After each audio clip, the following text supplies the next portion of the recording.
ముహూర్తాలు పెట్టి క్రతువులు, పెళ్లిళ్లు, పూజా కార్యక్రమాలు, వ్రతాలు నిర్వహించే శాస్త్రిగార్లు విశ్రాంతి తీసుకోవడానికి ఏడాదికి ఒక నెల కేటాయించుకున్నారు. సెలవులు అంటే బాగుండదు కనుక దానికి ఒక పేరు కూడా పెట్టుకున్నారు. అధికమాసం, దుర్ముహూర్తం. వారు ప్రకటించిన నెల రోజుల్లో ఎవరు ఏ కార్యక్రమం చేసినా కీడు జరుగుతుంది అని వారు నమ్మేవారికి చెబుతారు.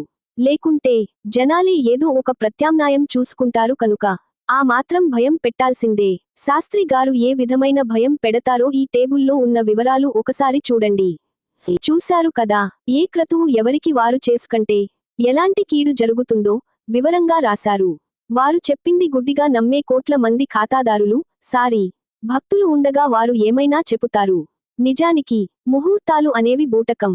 ప్రపంచంలో ఉన్న జనాభాలో 6% మంది మాత్రమే ఈ ముహూర్తాలను నమ్మి క్రతువులు చేసుకుంటారు. ముహూర్తాలు నమ్మని వారికి ఏమైనా జరుగుతుందా అంటే ఏమి జరగదు. నమ్మేవారు ఉన్నంతకాలం ఒక వర్గం వారికి ఉపాధి హామీ లభిస్తుంది. వారు చేసేది నేరము కాదు, సంప్రదాయబద్ధంగా ఎప్పటి నుంచో వస్తున్న అబద్ధాలతో కూడిన ఆచారాన్ని వారు కొనసాగిస్తున్నారు. మిత్రులారా, దయచేసి సబ్స్క్రైబ్, లైక్, కామెంట్, షేర్ చేయండి.